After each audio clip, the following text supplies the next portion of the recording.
The dust roads shimmered under the Montana summer sun, heat rising in wavering ribbons that blurred earth and sky. Nathan Reed stood at his fence line, hammer paused mid-strike, sweat gathering at his temple. At 30, his shoulders already carried the weight of a man twice his age, not from the physical labor of running his family's farm alone, but from the silence that had filled it for 11 years. The memory still burned fresh. His 19th birthday. The confession that spilled from his lips across the dinner table. The way his father's face had hardened like clay and fire. How his mother's eyes had filled with tears she refused to shed. Most vivid of all the twins, Kyle and Drew, his older brothers by 2 years, who'd stepped aside as Nathan was told to pack his things. Not a word of protest between them. Last spring, their matching wedding invitations had arrived with a note from the event planner: attend alone or not at all. Nathan drove the hammer into the fence post with a force that sent splinters flying. The sound echoed across empty acres that whispered with ghosts of what family once meant.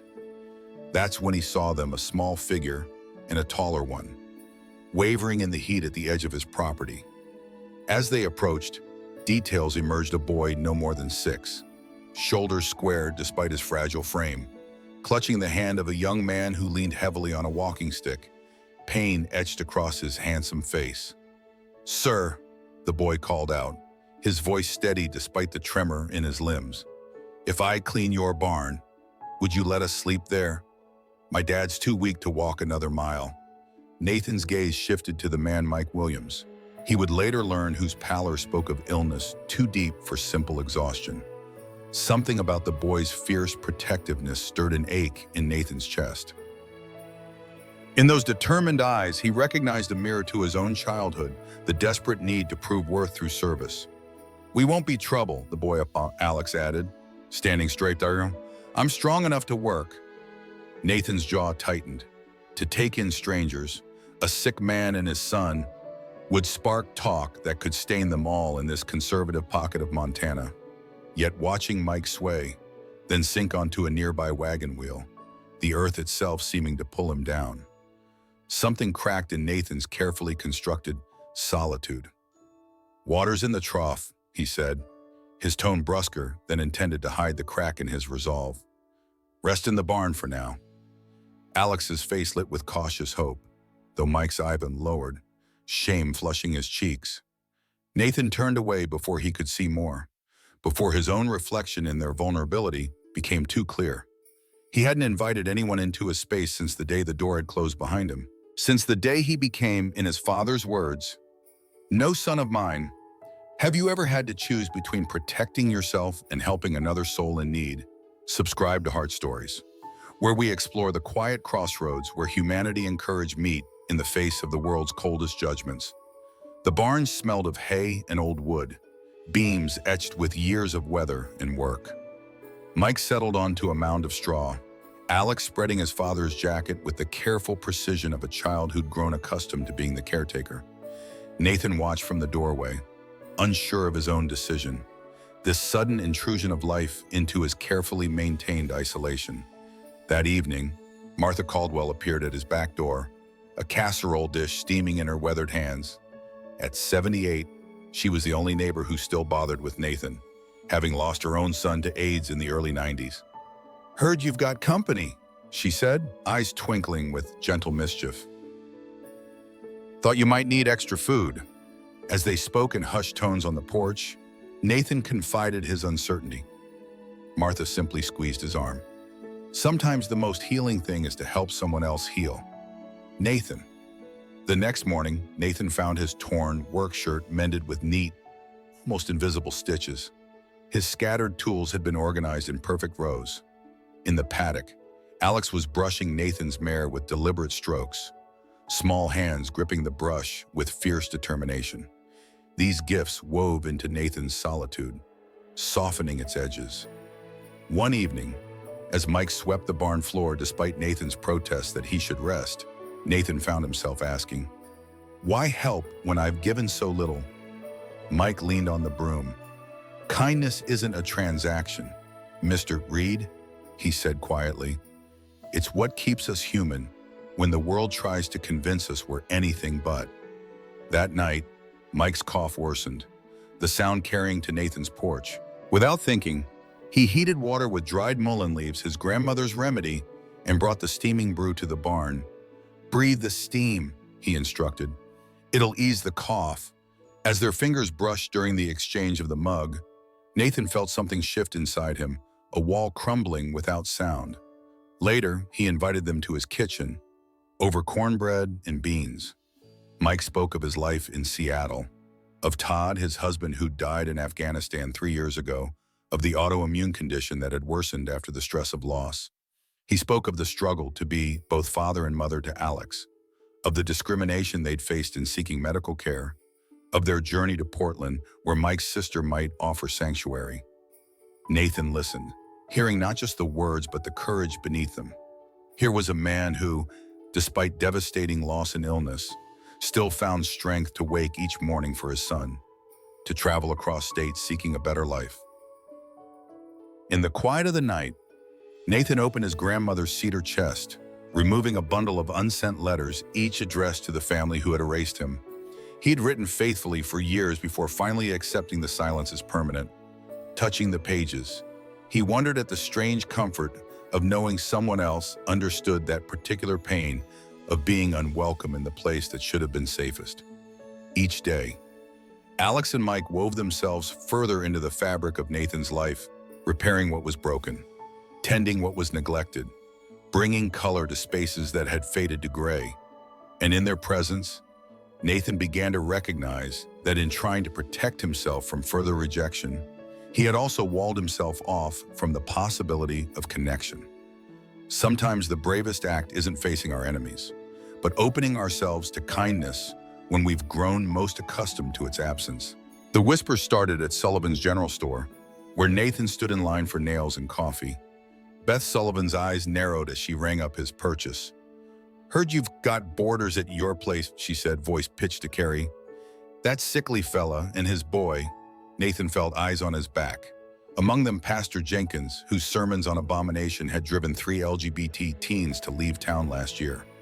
"Just passing through," Nathan replied, the words tasting sour.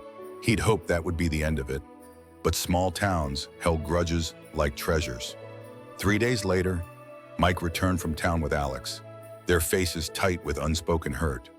Only after much gentle coaxing did Nathan learn they'd been refused service at the pharmacy where Mike had tried to fill his prescription.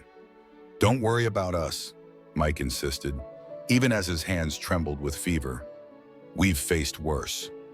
But Nathan had seen enough. He drove 30 miles to the next town for Mike's medication, ignoring the voice in his head warning him against involvement. When he returned, he found Martha sitting with Mike, their heads bent in quiet conversation. "I've been telling this young man about my Thomas," she said, eyes misty with memory. "How this town treated him before he died. How I wish I'd fought harder then." The confrontation came at Dawson's bar, where Nathan stopped for supplies. He overheard a rancher's slurred voice cut through the room. "That Reed boy, harboring that sick f—" The word never finished. Nathan's voice sliced through the air, steady and cold. "He's under my roof. Mind your tongue." The silence that followed hung heavier than any fight. Pastor Jenkins stood from his corner's table, Bible clutched to his chest like armor. "You were raised better than this. Nathan, your father, my father threw me away for the same reason you'd throw away Mike and his boy." Nathan interrupted, the truth finally spoken aloud in this place. "I won't do the same." The next morning, Nathan found Mike huddled with Alex over legal papers at the kitchen table, forms for emergency guardianship in case his condition worsened. "The system isn't kind to children of gay parents," Mike explained, voice hollow with worry. "Especially in places like this. That's why Portland, my sister, it's our best chance." Nathan's stomach clenched at the thought of them leaving. In just days, they'd become more than strangers, more than guests. They'd become a glimpse of what family could mean, chosen rather than forced, built on acceptance rather than condition. That evening, as storm clouds gathered on the horizon, Nathan found Mike by the corral, sunset painting his thin face with fire. "We're leaving soon," Mike murmured. "I've saved enough for train tickets." The words hit Nathan like a physical blow. End of the week, 3 days. The thought of an empty barn, no laughter, no Mike, and it hollowed him. "I don't want you hidden away like strays," Nathan said suddenly, heart pounding against his ribs. "I want—" The rest remained unspoken, hanging between them as thunder rolled across the distant mountains. Mike's eyes widened with the understanding, then softened with something that looked remarkably like hope. In the face of prejudice, it is easy to build walls.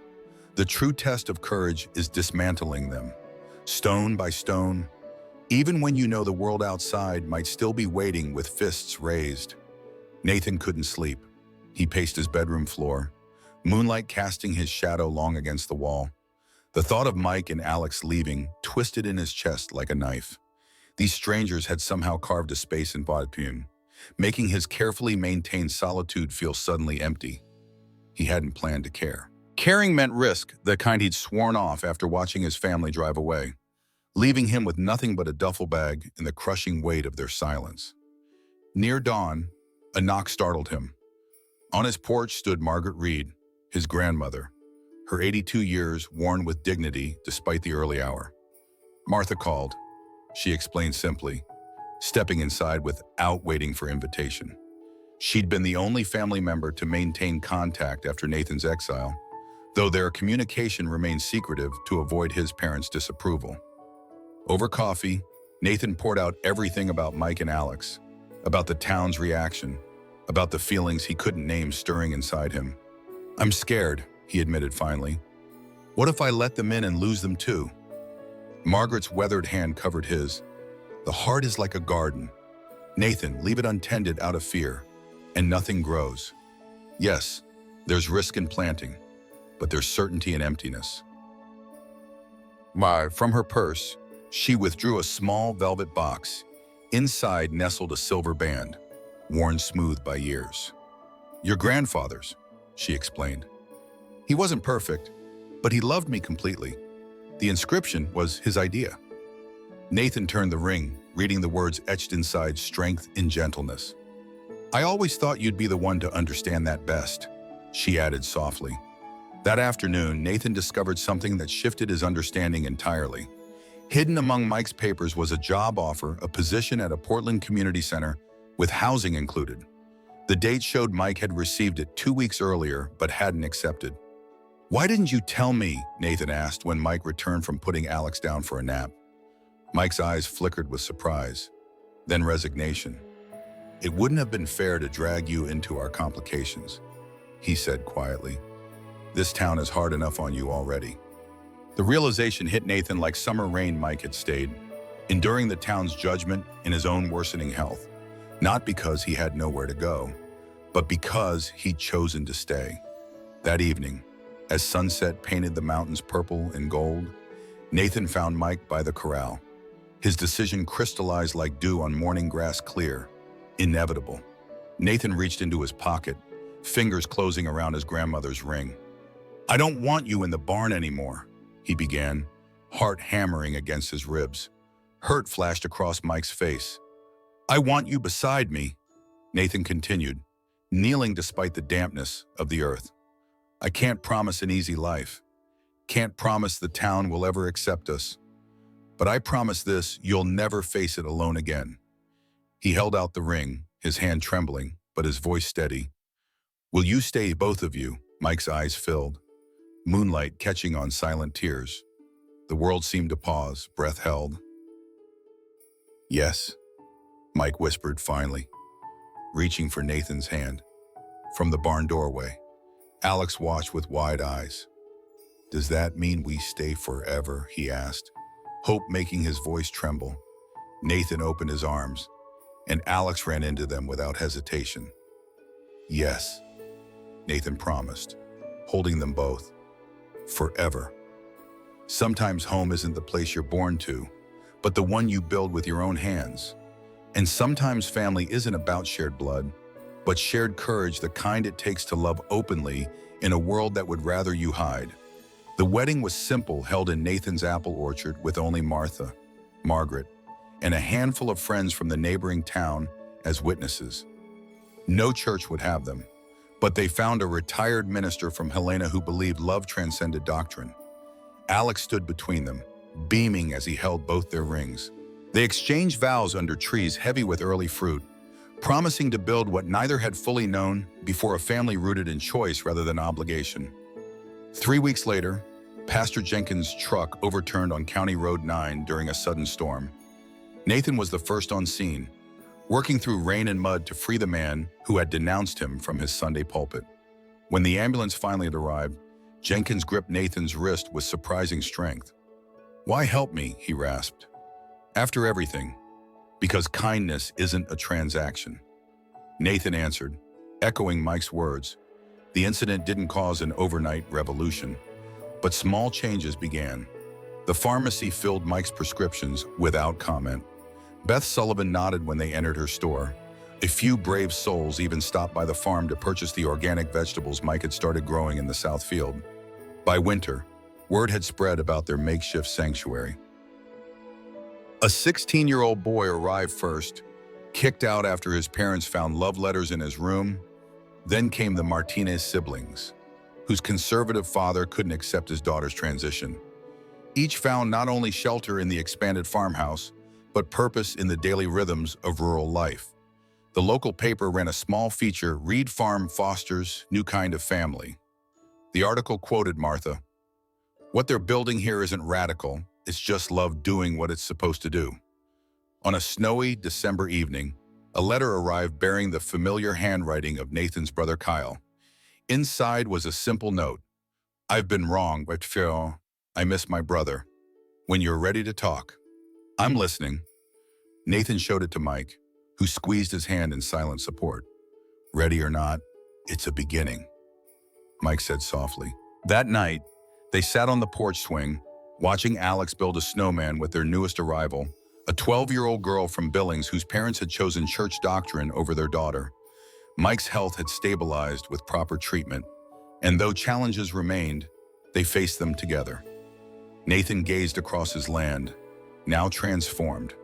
The barn where it all began still stood, but now surrounded by new growth, a greenhouse, expanded gardens, and a workshop where they taught trade skills to their growing family of once unwanted youth. "Thank you for cleaning my barn," he whispered to Mike, who smiled and leaned against his shoulder.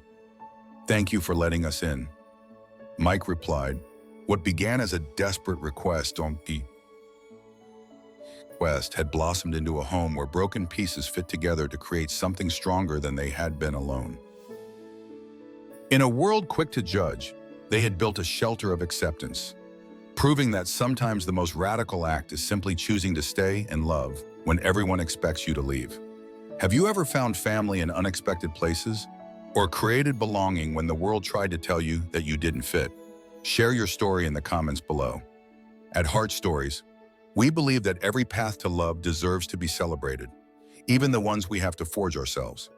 Subscribe for more journeys that remind us how healing begins when we open doors others have closed.